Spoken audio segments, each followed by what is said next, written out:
Miss Rodriguez. I'm a school counseling intern from USC. And I'm Hasina Ghoul, and I'm a counseling intern here at Buena Park High School, and I currently attend Chapman University. Thank you. So our first question here is, how long have you worked here? You can answer first. So I started in January, so pretty new to Buena Park High School.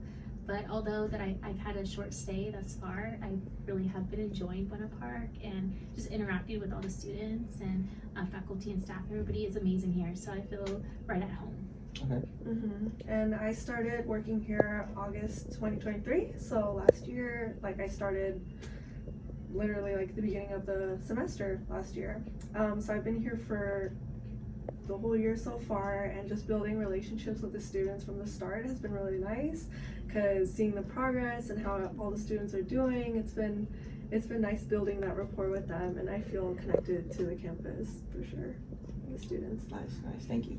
And what is your specific role in Coyote Corner? So our specific role is definitely meeting with our caseload. We have a specific amount of students that we meet on the days that we are here. We also attend to the Coyote Corner desk, and we check in students. And if students come in here and if they need to talk to somebody, we are more than happy to discuss any concerns that they may have. And piggybacking off her response, some of those concerns could be academic concerns, social and emotional concerns, if a student is in distress, we talk to them. So we'll just attend to our own specific caseload, but if anybody walks in, we're available to them too. Okay, thank you. So kind of piggybacking off that question is, on average, how many students would you say you see a week? A week, I would say around 14 students that I meet with. And that's the specific caseload, and mine is around the same. But alongside that, we go observe the counselors that are here. So we see students that are not on our specific caseload, so we do a lot of observations. We just watch how their interactions go. So besides our caseload, we see quite a lot, actually. Yeah, and then a lot of students. Yeah, also with that in mind, I've been helping out Mr. Calderon in the library with financial aid. So I do see quite a number of students there as well, and just helping them with the application process. So yeah, there is a lot of students that we see besides our caseload. All right. But 14 is the average on a weekly basis, okay? Yeah. All right, so then of that group of students, how many of those students would you say are there for friendship issues or relationship related problems?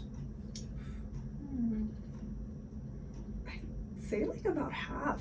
It kind of goes half and half. Yeah, definitely, especially just last week I met with a student that was just a walk-in, and just having problems with friendships, so meeting them with that. And even home related issues. So sometimes it stems even outside of school too. That's interesting. All right, so then a follow-up question to that is, do you feel like we have enough school resources for those students that come in? I do feel that we do, because there's a lot of things that are outside of Coyote Corner. There's Care Solace that comes in, Project Kinship, all these resources that students have access to. So even if it's not during school hours, there's things online that are available 24/7. If a student needs help or needs to talk to someone, there's 24/7 service even outside of school that students can access. I feel that there's a lot of resources on campus. There's Mr. Nova, who's our mental health specialist. There's Mr. Rodriguez, who's the school psychologist. So if there's we're 12 interns here at Coyote Corner. So they have access to us, access to Mr. Nova, Mr. Rodriguez, and the school counselors that are here. So I feel there's a lot of support. But there could be more, always. It's always welcome. And that's natural to have. There's always could be more, but Yeah. so you think that we have a good handle on it right now? I think so. Yeah, and also the school counselors that we have on campus, they're well trained. And if students need additional resources, they will relay those resources to them. And also the interns as well. And families. So besides the students, if families need help, there's resources for families to get that access as well. So we have numerous resources here for your students. That's amazing. And kind of wrapping up our final mental health question is, do you think Valentine's Day has an effect on those not in a relationship? I feel like it possibly can. They could feel disconnected to that holiday, or they could have like negative experiences with that holiday. But of course, it just depends on the individual. This past Valentine's Day, I didn't personally see any issues when it came to like students coming in to discuss any concerns. But I don't know if that was different for you. I could agree with what you're saying. There was nothing specific that we saw here, but based off what you're saying, like I feel like students could feel like if they see like all these relationships on campus, they might feel some type of way about it, you know? But I didn't see much here in the Coyote Corner.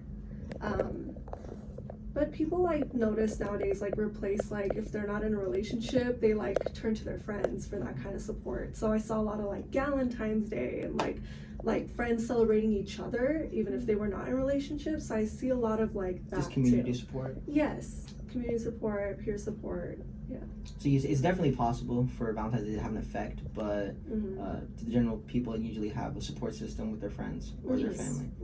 Yeah, and that's what the whole article that I'm writing this month is about. And thank you for contributing, both of you. So our final question is: do you have any closing comments for the school? Ooh. Closing comments like an example? Anything you want to end off this interview with? Just as always, Coyote Corner is a safe space for any student to come in if they just want to de-stress or just clear their mind. This is a welcoming environment, and everybody is here to support them in their needs. And well, I guess I'll say it proudly, just be nice. We like to advocate for mental health, and you know, being nice and being kind is very important, and I feel like we try to spread that here. Yeah. So yeah.